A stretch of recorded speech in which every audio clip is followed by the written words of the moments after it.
Today's scripture reading, as you just heard, is a strange one. Jesus is in Jerusalem, last few days of his life. He wants to start a religious revolution within Judaism, but the temple system is in the way. Jesus is frustrated that Judaism has evolved into this big organized religion with this gigantic temple with hundreds of priests, thousands of people at Passover streaming in to pay to buy animals so they can be sacrificed on their behalf. But where's the compassion for one's fellow human being? Where's the worship of God and a renewed humanity? Jesus doesn't find it in the temple, and he's found it frustrating through these last 3 years. He hasn't found it among the people either. So he has his one and only temper tantrum in the New Testament. And he flips the tables and he says, "Get out of here. You've made my Father's house into a den of robbers." And just before he has this outburst, he's come across a fig tree as he's walked along the way. It's March or April, so there's no reason for this poor tree to have any figs on it yet. It's out of season. Nonetheless, Jesus expects it to have some fruit for him. He says, "Give me fruit." And when it doesn't, he curses the tree. "No one will ever eat from you again," he says. This episode is curious because Jesus seems to be asking the impossible. If this tree is out of season, of course it can't give him fruit, so why even ask? The theologian Marcus Borg has suggested that this weird interaction with the tree is supposed to be read as a metaphor for how upset Jesus is with the whole temple system. The temple system has become barren. It's perpetually out of season. It's not doing what it should be doing. It's lost its way. And what's worse is that when Jesus, God's chosen one, shows up, and the temple people who have been waiting for this their entire lives, when will the Messiah come? When he shows up, they don't even recognize him. So Jesus curses the temple system when he flips the tables, and he predicts its downfall. So the fig tree represents the temple system, barren and unfruitful. Like the temple system, the tree fails to recognize who Jesus is. In Mark's gospel, Jesus does all sorts of miracles that involve the natural world. He walks across the water. He calms the storm. He can multiply loaves and fishes. Even the sun goes dark when Jesus is on the cross in the Gospel of Mark. So in Mark's gospel, nature listens to Jesus because it recognizes who Jesus is, but not this fig tree. Its maker is standing right in front of it, and it doesn't obey when he says, "Give me a fig." And for that, it's cursed. Now, to modern ears, of course, this story sounds completely absurd. How can a tree react to a human command of any kind, much less when it's out of season? In fact, our assumption that plants are incapable of any kind of consciousness makes this whole story impossible. If a tree can't suddenly bear fruit, doesn't that mean that the temple system can't change itself? Right? Like if these two things are being compared, if the tree can't listen, then that means the temple system can't listen. If the tree can't bear fruit, then the temple system can't change its ways. But of course, that doesn't make any sense. Jesus must be saying, "I want the temple system to change." So that means that for the people who heard this story in the first century, they believed that the tree could listen, that the tree really could react to Jesus' command. Only then does the story make any sense as a symbol. But conscious plants aren't possible, right? As modern people, we have an ambivalent relationship with plants. Most of our food comes from plants, either directly or indirectly. We either eat the plants or we eat the animals that we fed plants to. All the cows, pigs, and chickens which we eat are fed plants as they mature. And now 38% of the world's surface is covered by agriculture, either plants grown for us or plants grown for us and the pasture land that the animals graze on. Plants are key to how we feed ourselves, and more of the Earth's surface is dedicated to plants. But it wasn't always this way. For most of human history, plants were wild. They weren't cultivated. Like I was explaining to the kids, our species evolved in a world where plants were wild. Trees, bushes, and vines were just doing their own thing, and we were passing through. Humans grew up surrounded by plants, and that appears to have made a lasting impression, and not just on our eyes. When patients go to the hospital for surgery, it actually matters a lot whether you're put into a room that has a window that faces a plant or not. If you're placed in a room with a window that faces a tree, chances are you'll recover faster than if you were put into a windowless room. Patients who see trees as they recover also require less painkillers while they're at the hospital. We associate calm and security with green living things, so your convalescence in the hospital will be better if they show you some trees outside your window. And weirdly, in some experiments that they've done, even if they put a painting of a tree in your room, you'll do better than if you were just staring at a concrete wall. This research has led to the creation of hospital gardens. They significantly reduce the amount of stress that patients experience and the need for painkillers. So after your surgery, if you toddle down to the garden, and there is one outside of Sunnybrook, you'll actually do better.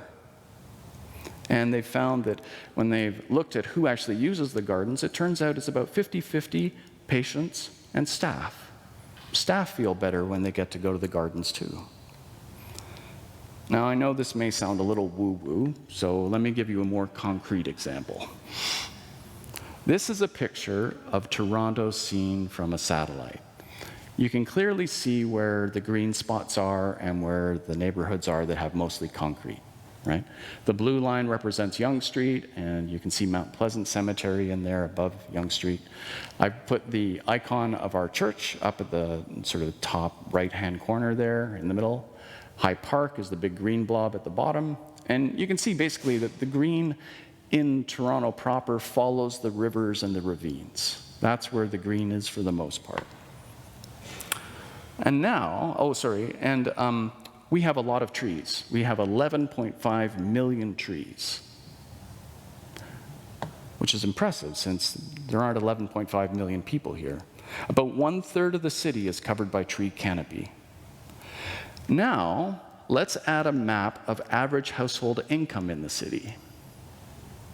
Red represents the highest average household income in the city, and orange is the second highest. With only one exception, all of the wealthy neighborhoods are where the trees are. You can see the concrete part of the city that goes up the middle in between the two colored areas. That's where people who make less money live, in the neighborhoods that don't have trees, or not as many trees. The only exception to this is that orange blob down by the water, and that's because those people are living in condos where they look out on the lake, and they've chosen the natural beauty of the lake over trees. But for everybody else, if you want to find a good place to live, you look for the trees. With respect to the real estate agents in the room, you may think you're selling houses, but you're actually selling proximity to trees. Because if that same tree was in a neighborhood that didn't have any trees, that house would be worth substantially less. If you follow Toronto City Council meetings, one of the odd aspects of Toronto's political system is how much time city councillors spend arguing about trees. Not trees in the abstract, individual trees. The city's bylaws state that all trees 30 centimeters in diameter or larger are protected from being cut down on private property. So if you've got a tree in the backyard and you want to cut it down, if it's bigger than that, you're going to have to call the city and ask, and they'll usually say no. They say no because they want to protect the trees. If the staff says no, but you appeal it, it goes to your community council, and whatever the decision, it then goes to city council. In the past year, city council has debated 29 tree removals. On March 9th, council debated the fate of one backyard spruce tree for 44 minutes. No joke. Every time city council meets, there's usually a tree on the agenda, and it's just a single tree that they will debate whether someone can chop it down in their backyard or not.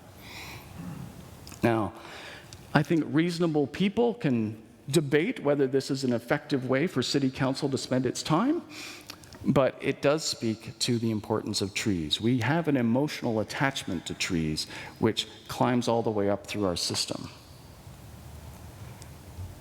Plants and trees have an emotional hold on us that doesn't make much sense rationally, but it's real just the same. We care about plants and will pay big money to be near them. But does that mean they care or are even aware of us? Modern society works on the assumption that trees are just dumb mechanical biological machines that just do their thing based on their genetic programming, and of course they're not aware of us. This is why we feel okay about clear-cutting forests. We're not hurting anything. That perspective has been questioned lately by scientists. In his bestseller, The Hidden Life of Trees, German forestry expert Peter Waldman tells a remarkable story about giraffes in Africa. Giraffes like to eat the leaves of acacia trees. Giraffes are tall, so are acacia trees.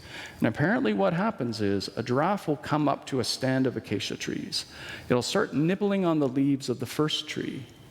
A chemical signal is released by the first tree through the air to the other acacia trees in the same stand. And by the time the giraffe tires of the first tree and goes to the second tree, the leaves on the second tree will taste bitter because it's received a signal from the first tree. And the third tree and the fourth tree will all be bitter because the other trees have been given an alarm. Watch out, something's eating us. Make yourself taste bad. Some of the recent scientific work in this area has been relying on work done by none other than Charles Darwin, father of evolutionary theory. Darwin was convinced that plants have intelligence, and he wrote several books about it. In popular culture, when we think of smart trees, right, we think of the Wizard of Oz, hey, get your hands off my apples, right? Or the Ents in The Lord of the Rings, striding through the forest and battling the orcs. Well, trees obviously don't act like that in real life. It's not that kind of intelligence. Darwin argued that if you want to look for the intelligence of trees, you need to look below the surface, literally below the surface. Trees just stand there above the surface, but underneath the ground, they're very active. Their job, if they want to survive, is their roots need to grow and find water and minerals. And Darwin argued every root has to make a decision. If it hits a rock, should I bother to go around the rock, or should I give up and go another way? Roots are making these decisions all the time, and Darwin was convinced that if you want to look for the brain of a tree, you have to look in its root system. Darwin's pioneering work has been given a boost in recent decades by the discoveries of Canadian scientist Suzanne Simard of UBC. She's revolutionized our understanding of trees by showing that they communicate with each other through their root systems. They live in a symbiotic relationship with fungal networks, trading energy, sugars, minerals, and information with each other. She's proven that trees that are struggling to survive can be saved by nearby mother trees who will send extra sugars and nutrients to trees that find themselves in trouble. And you may have found this when you've been in the woods. You'll come across a tree that's broken, right? It seems it should be dead, but it's sprouting. It doesn't have the energy to sprout. It's getting energy from below, from some of the neighboring trees who have decided, we want you to survive. And so the tree starts to sprout again and gets a second life. This changes the way we human beings can understand even something as simple as a walk in the woods. Imagine yourself just going for a hike in the woods. You're passing trees. The scientists are now saying, no, when you go for a walk in the woods, you're walking within the trees, because the trees are beneath you and above you. It doesn't make sense to think of a single tree in isolation, because it's connected to all the other trees of that species. Therefore, a walk in the woods is a walk into the trees. It's like you're going through a tunnel of trees. A tunnel which makes you feel better. The Japanese prescribe forest walks for people who are suffering from depression. These are called forest baths.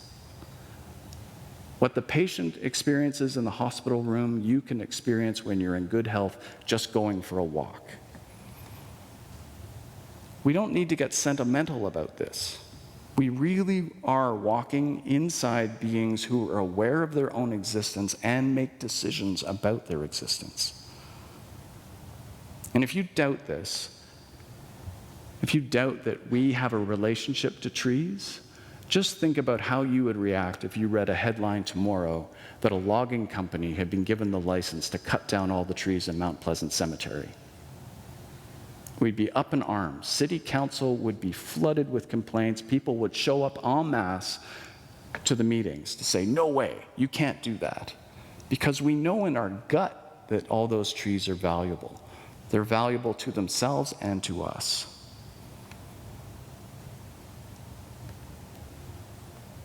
We know subconsciously the value of trees around us, even if consciously we don't understand much about them. We're still catching up to what trees really are.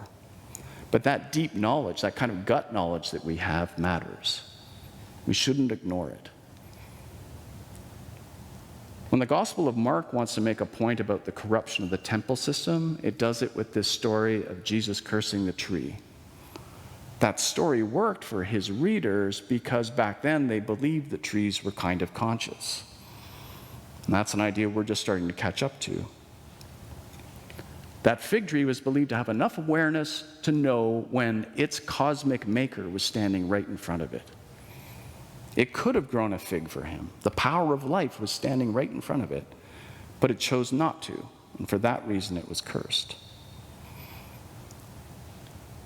When the disciples notice that the tree is withered, they're amazed that Jesus has the power to do this. But Jesus says, no, that's not the amazing thing.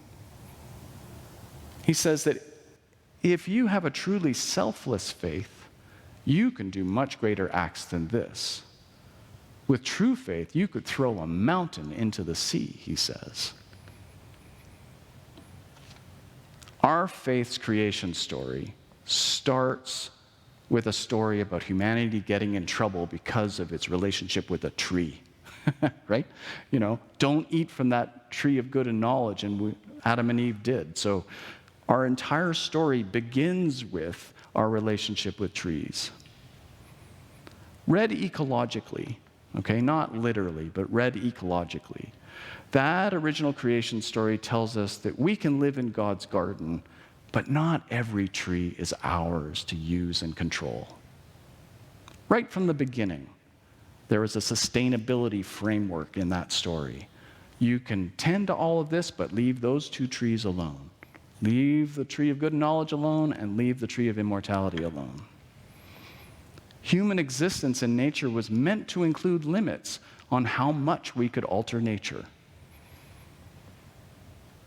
Christ tells his disciples that true faith allows us to see deeper into the way the world really works and gives us the ability to change what seems otherwise completely unchangeable. We already know how to move mountains. We can do that with our machines.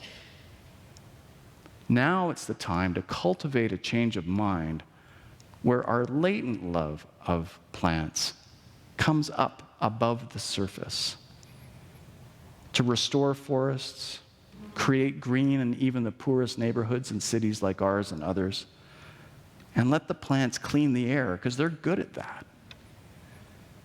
Let us remove the curse that we have laid on trees, so we may enjoy a renewed garden fit for all species. Amen.